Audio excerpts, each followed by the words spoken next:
البرامج هذه هذا هاتف قديم. لا البرامج ربما يعني كثرت فيؤثر في ممكن. تشغيل لأني لم أنزفها. إيه. لا نزف أولا بها. لا أعرف طريقتها.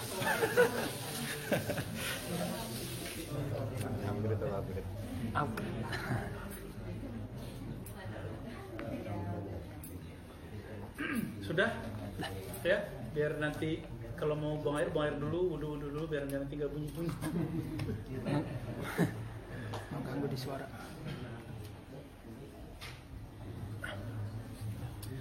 Assalamualaikum warahmatullahi wabarakatuh. Waalaikumsalam warahmatullahi wabarakatuh. Alhamdulillah rabbil alamin alladzi ikhtara min ibadihi al-anbiya wa warasatihim al-awliya. Asyhadu an la ilaha illallah wa asyhadu anna Muhammadan abduhu wa rasuluh. Yaqulu sallallahu alaihi wasallam لا نبي من بعده. وقال صلى الله عليه وسلم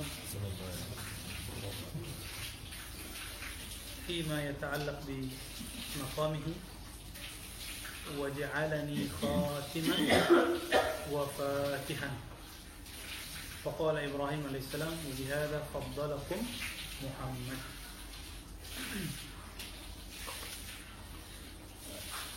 Teman-teman, ikhwan akhwat fillah, alhamdulillah kita masih dipertemukan Allah Subhanahu wa taala.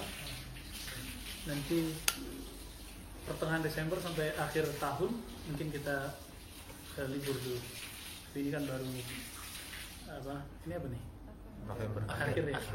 Jadi nanti untuk biar untuk mau jalan-jalan mau apa kayak mau rehat-rehat di rumah, atau mau suluk Desember ya. Sulu akhir sana ya bebas ya, biar ada rehahnya, rafahnya. Walaupun kajian kita sudah terlalu banyak rafahnya, ya, karena sekali seminggu doang kan. Jadi kalau mau agenda mana-mana silakan. Jadi kita nanti pekan kedua udah habis itu antum libur dulu, nanti kita mulai Januari lagi, insyaallah. Ya. Mungkin Januari dimulainya pun pertengahan, jadi antum sebulan lah. Bisa rehlah insyaallah. Teman-teman yang melakukan Allah, alhamdulillah bersama kita alhamdulillah juga hadir Buya Asfi dan Buya Zulfikar. Semoga Allah menjaga mereka berdua dan keluarganya, amin. Kita beruntung masih ada orang-orang muda tapi ilmunya tua, ya. Ini anugerah besar karena jarang-jarang orang mau begitu. Orang maunya tenggelam dengan mudahnya, akhirnya udah tua pun masih ngerasa muda. Ya. Dan ilmu ini tua. Siapa yang berilmu ini maka dia tua. Jadi antum langsung tua wajahnya walaupun muda gitu. Ya. Tiba tua aja gitu. Walaupun nanti ketemu sama orang 70-an dia tuh kayak ngeliat kita tua. Ya, langsung lihat kita tua. Ketemu orang yang udah tua 100 tahun ngeliat kita juga dia tua gitu. Itu aneh. Kenapa? Karena ilmu ini ilmu mengenal sang maha awal, sang maha akhir, ya, sang Nabi SAW yang awal, yang juga yang akhir. Ya, Nabi itu tua, maka orang mandang Nabi, mandangnya tua gitu. Jadi tua itu ibarat dari kepahaman, kebijaksanaan. Ya. Maka coba lihat Sufi jarang yang frontal terhadap orang lain, baik kepada pemaksiat, pada orang zalim, pemerintah, mereka itu slow. Bukan berarti mereka lama dalam nahi mungkar, enggak. Tapi mereka menggunakan salah satu sunnah Nabi, alaikum birra'fah, birrifq. Hendaklah kamu berlemah lembut, karena rifq itu, lemah lembut itu jika menemukan atau berhadapan dengan apa saja pasti mengalahkannya. Nabi berlemah lembut terhadap Umar. Umar luluh. Nabi berlemah lembut, berrifq ya, terhadap orang-orang kafir Quraisy yang menghadangnya di tengah jalan, padahal kampungnya Nabi sudah cuma 10-50 km lagi. Nabi berlemah lembut ke orang-orang Taif yang yang menghina, yang menista beliau secara langsung. Tidak hanya gambarnya, tapi juga fisiknya. Ya. Nabi bahkan masih mau diundang oleh orang yang menistanya, yaitu salah satu pamannya. Nah, itu bisa bayangkan ya. Ini turun ke Abu Bakar As-Siddiq radhiyallahu taala anha. Abu Bakar As-Siddiq itu dikhawatirkan Umar karena beliau ini nggak pernah curiga sama orang. Diundang siapa aja datang. Kata Umar, ya Amir, ya Khalifatul Rasul, la ta'ti. Jangan kamu datang. Ya, nanti kamu dibunuh orang. Kata Abu Bakar, nggak usah khawatir, itu urusan saya. Jadi beliau sudah melewati ketakutan waktu di Gua Sur, ya, yang Nabi kemudian memberi kabar gembira kepada beliau, hai Abu Bakar, apa pendapatmu jika ada dua hamba Allah, yang ketiganya Allah? Langsung takutnya berubah menjadi kedamaian yang tiada henti sampai beliau kemudian menjadi Khalifatul Rasul, pengganti Rasulullah Sallallahu Alaihi Wasallam. Maka teman-teman, kita punya mauqif, kita punya pendirian. Kita kalau pemerintah kita baik kita doakan, kalau mereka buruk kita nasihati, kita kritik, tapi tidak kita caci maki. Ini mauqif, ini pendirian yang diwarisi oleh ulama sufi Ahlus Sunnah dari zaman ke zaman. Antum buka semua kitab Ahlus Sunnah, tidak ada yang membolehkan mencaci maki pemimpin. Tidak ada yang membolehkan keluar dari pemimpin yang sah. Jadi jangan ngaku Ahlus Sunnah kalau masih caci pemimpin. Walaupun saya nggak milih pemimpin yang sekarang, ya, antum tahu sendiri. Ya. Apa kata istilahnya dulu? Ya, itu istilah hinaan. Ya. Saya ngademin orang yang memilih sama dengan saya, itu nggak bisa. Malah kita dibentak pakai takbir. Jadi takbir berubah jadi bentakan. Nah, dan saya khawatir 2023, 2024 nanti kembali seperti itu. Ya, karena sekarang sudah mulai. Ya, cuma kita berharap semoga keajaiban dari Allah ada. Kita nggak usah buat macam-macam, udah kita ngaji aja. Karena dakwah Nabi salah satunya adalah ta'lim. Ya, ta'lim, share keilmuan apa yang kita bisa. Kita nggak maha tahu, kita nggak banyak tahu, tapi yang tahu sedikit ini kita bagikan, insya Allah. Maka teman-teman yang makan Allah, kita masuk ke kitab Khatmul Aulia, sekedar review pekan lalu. Pekan lalu kita sudah sampai tentang An-Nubuwah. Apa itu Nubuwah? Al-ilmu billah, ilmu mengenal Allah. Ilmu itu bahasa Arab dalam usul fikih dan mantiq, bahkan falsafah sama, ilmu kalam sama. Ilmu itu idrak tam, pengetahuan yang lengkap, ala makan, sesuai dengan objeknya. Ya, pengetahuan yang lengkap, yang sempurna, sesuai dengan objeknya. Gitu. Ini yang disebut al-ilmu. Maka ilmu ini ada tingkatannya. Ada ilmu yaqin, kita udah bahas sebelumnya. Ada ainul yaqin, ada haqqul yaqin. Ilmu yaqin ilmunya aqliyah, teori. Dia dapat hujjah akal, dapat dalil, lalu dia kuatkan, udah ilmu yaqin. Ainul yaqin dia lihat, tapi belum coba. Kemudian yang terakhir haqqul yaqin, dia lihat, dia tahu, dia coba, dia rasa, maka disebut haqqul yaqin. Antum yang sudah menikmati zikir khafi, zikir qalbu, ya, lalu merasakan nikmatnya, getarannya, maka sudah haqqul yaqin dalam bab zikir. Beruntung. Terasa nikmat gak zikrullah? Antum sudah haqqul yaqin. Para ustadz, para dai kebanyakan kenanya cuma sampai ilmul yaqin. Tahu dalil ala bi dzikrillah tatmainnul qulub. Ketahui dengan zikir hati tenang. Tapi nggak tahu cara tenang itu, nggak tahu. Ujung-ujungnya kalau ada orang nanya gimana cara tenang Ustaz? Oh, baca Quran. Ya, Quran itu dosisnya lebih besar. Orang kalau mulai mencari ketenangan dari Quran kecewa. Karena Quran itu terlalu suci untuk didapatkan rahasianya. Maka sebelum masuk ke Quran harus mengenal dulu dan merasakan siapa yang menurunkan Al-Quran. Maka ketika ada dua murid, dua ulama tengkar, lalu datanglah guru dari dua ulama ini. Yang pertama mengatakan az-zikru afdal, zikir lebih afdal. Yang kedua mengatakan tilawatul Quran afdal, membaca Quran lebih afdal. Tengkar mereka, ya, satu pakai dalil, satu pakai dalil. Dua-duanya dalilnya sahih. Datang gurunya, gurunya tidak berdalil dengan dalil mereka berdua, tapi khuruj minal khilaf, ke bawah dua-duanya. Apa itu? Al-afdal kullu amalin ma'allah. Yang afdal itu apapun amalmu dan kamu bersama Allah. Orang baca Quran, kalau kalbunya belum koneksi dengan Allah, maka tidak afdal. Orang zikir dengan lisannya, tapi kalbunya belum koneksi dengan Allah, tidak afdal. Makanya kalbu itu gelisah, mau cari, akhirnya cari ke orang ini, cari ke jemaah itu, dan itu tanda kalbu antum sehat. Kalbu yang sehat, ciri-cirinya kalau dia gelisah dia cari guru. Tapi kalau kalbu nggak sehat, ya dia ada masalah, sholatnya nggak khusyuk, hatinya nggak nyaman, bingung mau ngapain. Walhasil apa yang terjadi? Dia biarkan penyakitnya bertahun, akhirnya udah berkarat. Kalau udah berkarat kan ribet masalahnya nanti. Ya, susah meluruskan hati yang begitu. Tapi bagi ahli kalbu ada caranya. Ya. Jadi ada cara memborpardir kalbu yang berkarat.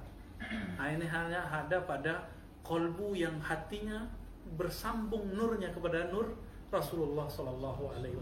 Maka sanad terbagi dua. Nah, ini penghubung antara kajian ini dengan kajian pekan lalu. Sanad zahir ini terbagi dua lagi. Ada sanad nasab, saya punya keturunan misalnya ke siapa gitu, itu nasab. Ada sanad ilmu. Nah, itu yang pertama. Adapun yang kedua adalah sanad rohani. Sanad rohani bukan ditandai dengan kertas. Saya ijazahkan engkau tarikat ini, bukan. Tapi memang orang ini dibimbing oleh gurunya sehingga mumpuni, dia bisa memimpin dirinya sendiri, baru kemudian dia diijazahkan oleh gurunya. Nah, maka rohaninya nyambung dengan rohani gurunya, terus nyambung kepada Rasulullah Sallallahu Alaihi Wasallam.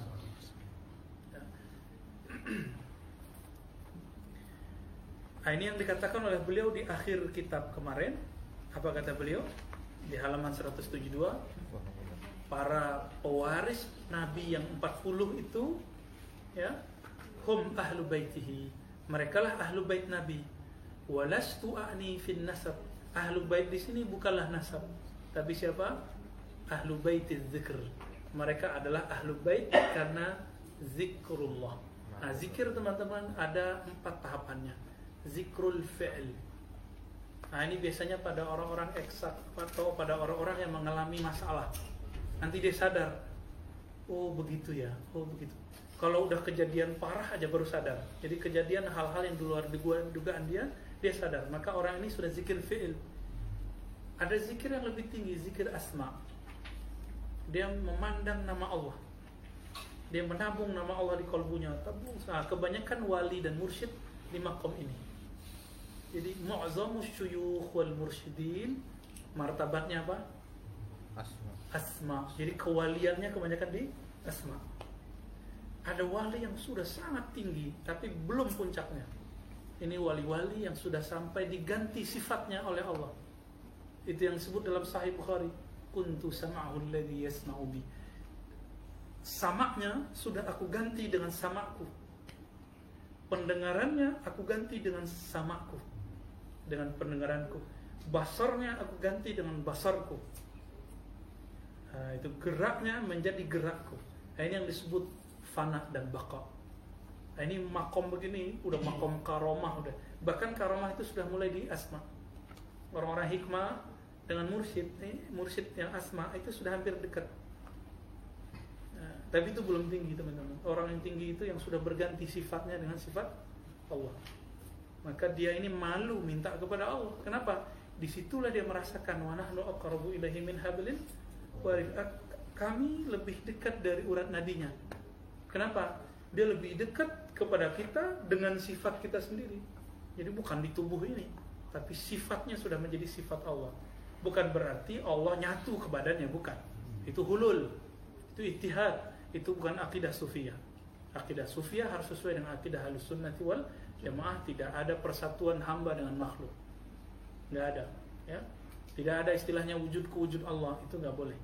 Itu hanya boleh ketika orang sakar, mabuk zikir. Kalau dia sadar lagi, dia nggak boleh mengatakan itu. Kita cukup katakan seperti yang Allah katakan, samanya samullah, basarnya basarullah, batsnya pukulannya pukulan Allah, langkahnya langkah Allah. Tentu tanpa meyakini tadi ya ittihad wal hulul. Baik.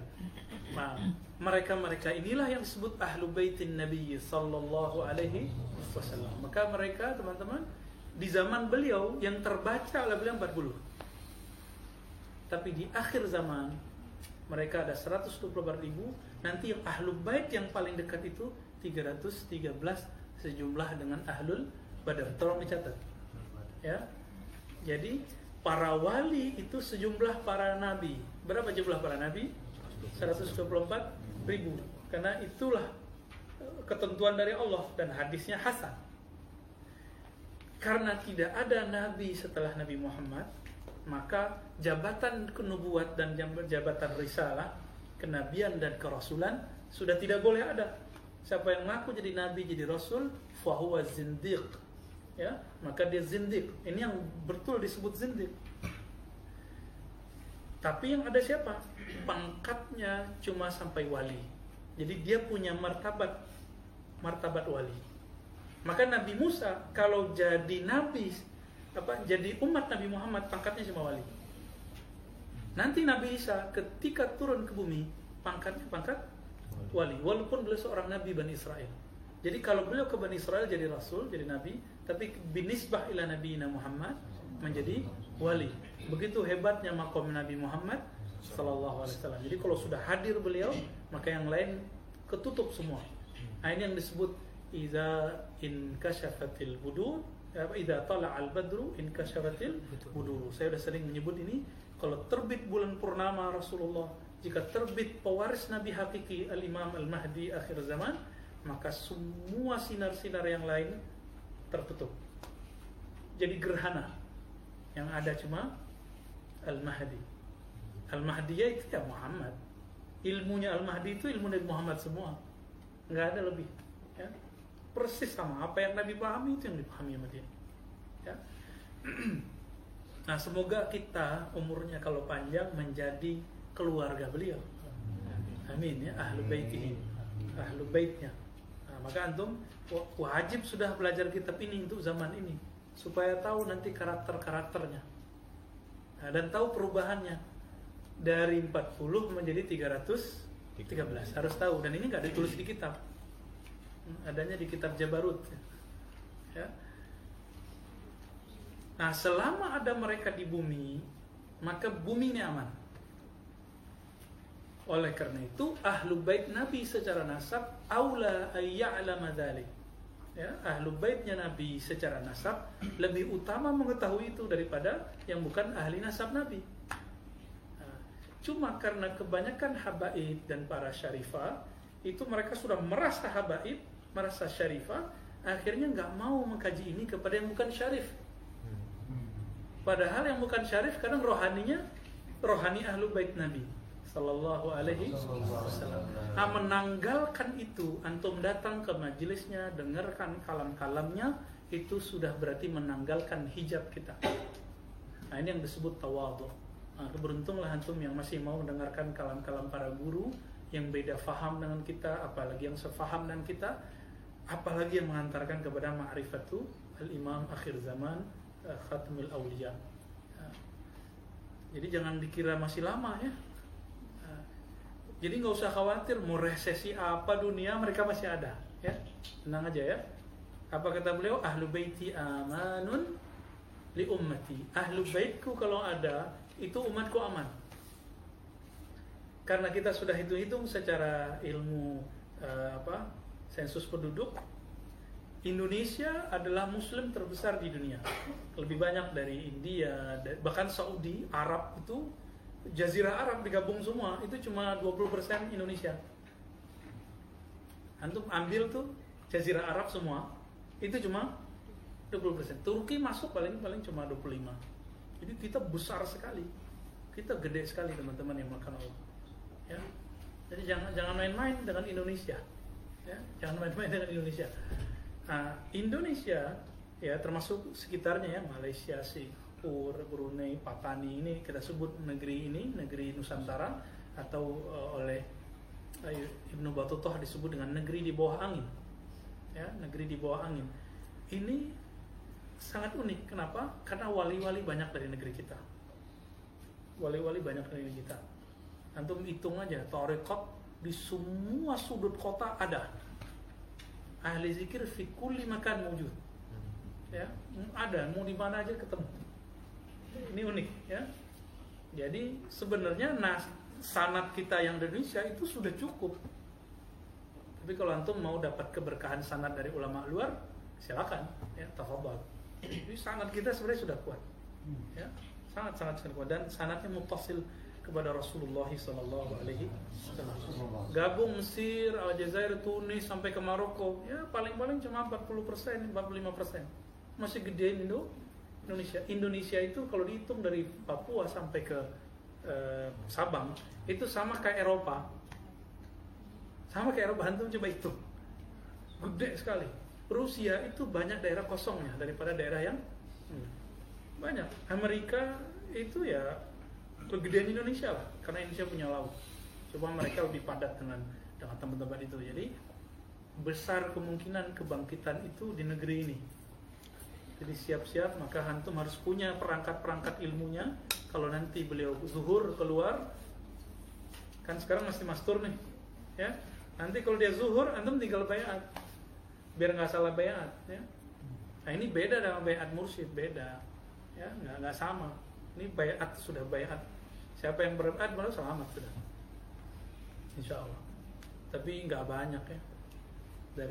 Dari 7 miliar orang di dunia ya paling 1/7-nya kali. 1 miliarnya kali ikut, selebihnya nggak, wallahu alam. Namun yang pejuang bersamanya ya cuma 124.000, kemudian nurjat jadi 313. Itu yang lagi di hunting sama Nabiullah Khidir ini.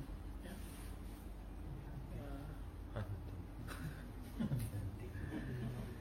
Jadi berdasarkan hadis la taqumu sa'ah hatta la yuqal fil ardi Allah. Tidak terjadi kiamat sampai tidak ada lagi di bumi ahli zikir yang mengatakan Allah. Ini mereka ini ahlul bait Nabi. Mereka ahlul baitin Nabi sallallahu alaihi wasallam. Kalau sudah nggak ada orang-orang ini, baru terjadi kiamat. Nah, sekarang masih banyak nggak? Masih banyak. Jadi mau berita resesi, berita krisis, udah cuek aja deh. Dulu yang nggak bisa online, pada bisa online kan, jualan. Ya ini banyak yang jualan kan di sini. Nah, kita tunggu aja teman-teman. Jangan terlalu emosi, jangan terlalu buru-buru, jangan ngasih tanggal deh. Tahun sekian keluar. Kalau nggak keluar dari yang wali yang mastur itu, jangan antum percaya. Ya, kira-kira begitu.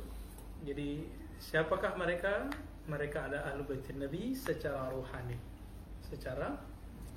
Ya. Kalau nasab, sekarang jumlah nasabnya zuriat Nabi sangat banyak sekali.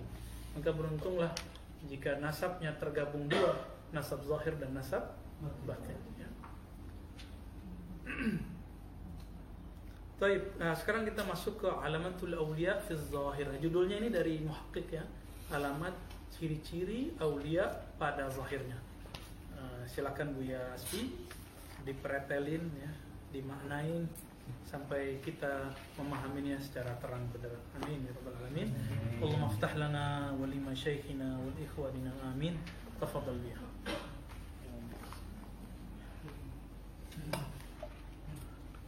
Ada adufnya, Biya.